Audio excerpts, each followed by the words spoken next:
As I begin, let me say I'm not used to speaking to a camera. I'm used to speaking before a group and being able to read the feedback they give me. Anyway, it is what it is. I will do my best in this format. In the pre-coronavirus days, Jim Van Dyke and David Brogdon were telling us the history of the church since its inception on the day of Pentecost and throughout the following centuries. They were doing an excellent job in summarizing all of this history. I was originally asked to present the history of Burns Church of Christ as a wrap-up to their class. It has now been about 2 months after we last met together as a congregation. I will present this history at this time and in this format, giving a summary of the history of Burns Church of Christ over the past 136 years. Before we begin, please note, in our presentation today are many names of now deceased along with former members of Burns Church of Christ. Several are ancestors of our members and spouses of our members that attend today. To them we owe a great debt of gratitude and honor, for they helped shape who we are today. First, a brief history of Burns is published in the Dickson County Fact Book dated March 30, 2018. Burns is first known as Grade 42. In 1862, a railroad was constructed from Nashville to Johnsonville on the Tennessee River. The railroad went through a settlement area called Grade 42, now known as Burns. In 1866, the name was changed to Burns Station. The name was in honor of Captain Michael Burns, who had commanded a detachment encamped at Grade 42 during the Civil War. In 1882, the government deleted the word station. As we will see, Burns Church of Christ was organized about 1884. Burns Church of Christ has a rich 136-year history with 109 years at its present location. Before we begin, I know I am leaving a lot of history of the Burns Church of Christ out. As I begin, I will briefly mention the foreign and local missions Burns has been involved in over the years. Foreign missions include Albania, Eastern European missions, Greece, Guyana, Honduras, India, New Zealand with the South Pacific Bible College. Local missions include Churches of Christ Disaster Relief Effort, Churches of Christ Disaster Relief Team, Community Outreach with Eddie Lawson, Dickson County Jail Chaplaincy, Gospel Meetings, Preaching and Teaching at Burns, and Vacation Bible Schools. I'll also mention some of the church activities that we have participated in over the years. Bible Bowl, Burns Trips, Falcon Manor, the Creation Museum, and the Ark. Camp Leatherwood, Challenge Youth Conference, church community activities, which includes barbecues, fish fries, and picnics. Also, Easter egg hunts for our family and for the special needs community. Halloween parties for our families with hay rides and also for our special needs community. Think trunk or treat. Ice cream socials, ladies' days at Burns, lads to leaders, senior saints days, Tennessee Children's Homes. Current church activities include fellowship meals, ladies' activities, they have their nights out, they have their Secret Sisters program, men's activities, well, we have our nights out as well. Camping trips, ski trips, and the list goes on. As you can see, we have been active as a church over the years. However, all of the memories of all of our past and often deceased members are for another time. Handouts summarizing our church history are available if you would like to have one. With the help from Charles Dalton, I first compiled this history for our 130-year homecoming service held on October 19, 2014. I have since updated this history. Today, we have been in the town of Burns for 136 years and at this location for the past 109 years. How many of you remember the old white frame building that sat on the corner? How many of you worshiped in this building? Thinking back, only a handful of our present membership was here when Donna and I moved to Burns in the fall of 1992. These include Ruth Ann Barnhill, May Chandler, Becky Gaskin, Jeff, Pam, and Jeffrey Coons, Anita Lowe, Cassie Stewart, Emma Jean Tidwell, Alice Dulworth Wilkerson. That is 10 out of some 200 or so attending Burns now. If I have left someone out, I apologize for doing so. Some of you had worship here, then moved on to other churches of Christ, and now have returned to Burns. These folks include David and Sonia Brogdon and family, Leanna Chandler, Patty Gray, Kenny Gray, Glenn Hill, Nicole Hill, and Miller. Any others elude my memory. So here we go. Burns Church of Christ had its origin on Beaver Dam Creek in what has since been known as the Old Beaver Dam Schoolhouse, which is located approximately 2 miles southeast of Burns, about 150 yards from the creek. This first church and school building was a small log structure. Brother Luther lived at that time about 1/4 of a mile northeast of the church and school building. As we know it today, this is near the intersection of Beechwood Drive and Girl Scout Road. Folks, if I come home by way of Highway 96, I come right past that intersection. The Church of Christ was organized there about the year 1884 by its first preacher, A.J. Luther, better known as Uncle Jack Luther. In his history of Burns, Seth Stewart states, "There is no record available which reveals the exact identity of the original members. It is known, however, that Brother Frank Davis was at that time working closely with Brother Luther. Brother A.J. Luther conducted regular services at the church building upon the second Sunday of every month, along with the Lord's Supper every Lord's Day."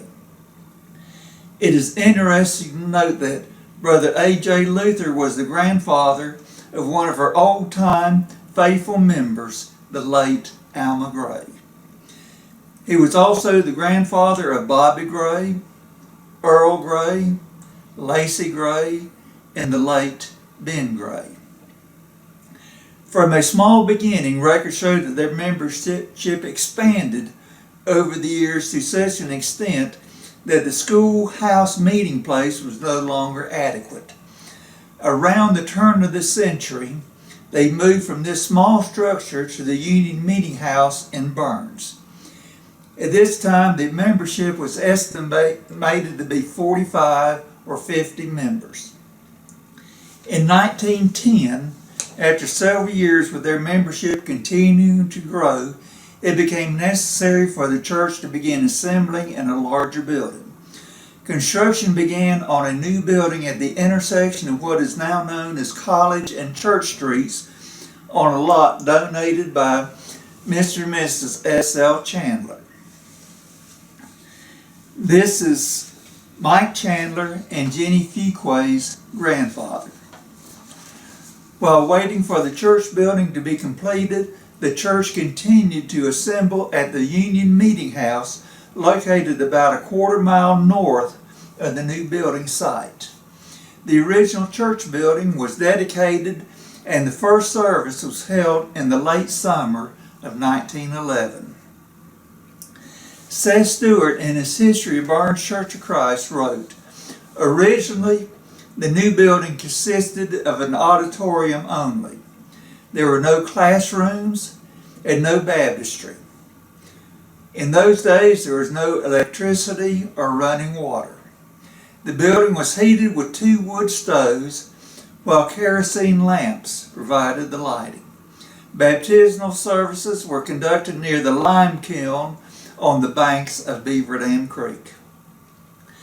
The early group of Christians which assembled here did not hesitate to lay their beliefs upon the conclusion that Jesus Christ died not just for a chosen few, but for all, and that the New Testament provides a plan of salvation that all can understand and adopt. It insisted, among other things, that there was no instruction in the New Testament for instrumental music in the church services, and in fact, the lot which the church building was built on was donated with the stipulation that if this was not carried out, ownership of the lot and the building on it would be passed to the nearest Church of Christ that will carry out this provision of the contract. Over the years, various additions were made to the original church building. In 1946, Bible study classrooms were added. In 1955, the interior of the building was remodeled. In 1990, another classroom was added with much help from Horace and Bobby Deal. In 1992, more space became necessary. Another room was built on the south side of the church building. This building was just completed when Donna and I moved to Barnes and started worshiping here. This building was not torn down and eventually became office space for James Hinkle and Matthew Hyatt. With all these improvements, the church building stood as a most imposing structure, lending charm, beauty, and history to the town of Barnes. By 1999, it became necessary for a new church building to be built. This is the building we are in today.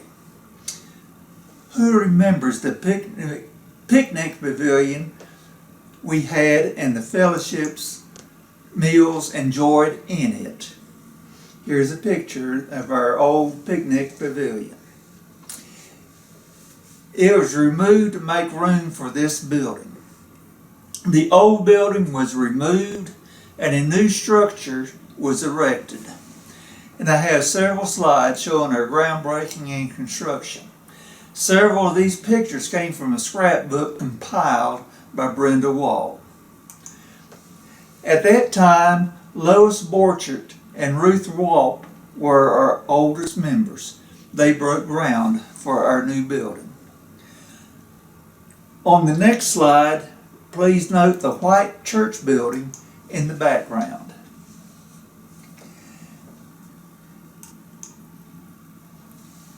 And then our young people did help break ground, but please note the picnic pavilion in the background in this slide. And then we had our last service in the old building.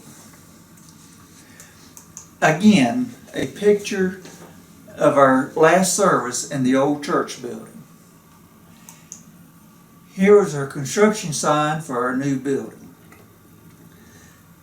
Please note that the Barnes Church of Christ met in the old Barnes gym while our new building was under construction. We removed our former white church building. It was raised to make room to build.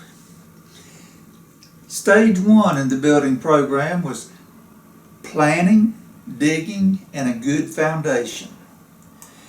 Here's a slide of site work being underway. Then the walls went up. The walls are up and the concrete floor is being poured.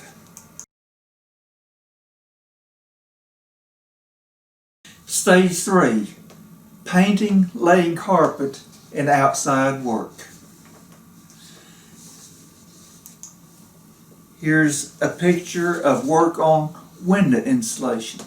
Stage 4 was cleaning up.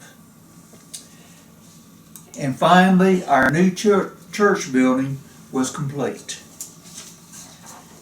Here's another slide of it, our new church building. The old building had served Burns community for many decades, and now there is a beautiful new structure on the lot south of where the old building stood. The new church building was built to seat about 200 in the auditorium with multiple classrooms in the basement. There is a 60 by 90 foot multiple use building attached. Our first day of worship in the new building was on April 16th, 2000. In 1999, the church had 2 elders, Bert Everson and Jeff Coons. In October 2014, we had 5 elders, Dennis Brunette, Glenn Buffington, Charles Dolphin, James Hinkle, Stan Whitfield. Today, we have 7 elders and 8 deacons. Our current elders are David Brogdon, Dennis Brunette, Glenn Buffington, James Hinkle, Jeff Coon Sr., Eric Petty, and Jim Van Dyke. Our current deacons are Frank Bradford, Joey England, Marshall Fuson, Jeff Coons Jr., Roy Maleka, Earl Martin, Drew Pleasant, and Andy Scott.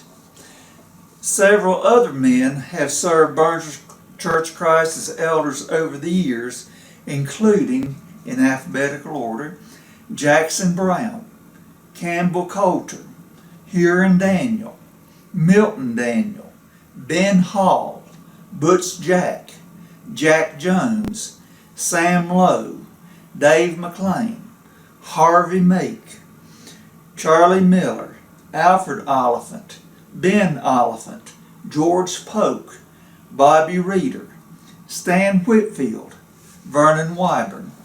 Some of these men I remember, others I do not. Perhaps it is the same with you. Furthermore, several men have served in leadership roles for Burns Church of Christ in the past. These men include Warren Glenn Chunky Brown, Charles Dolphin, Kenny Gibbs, Bobby Gray, George McClary.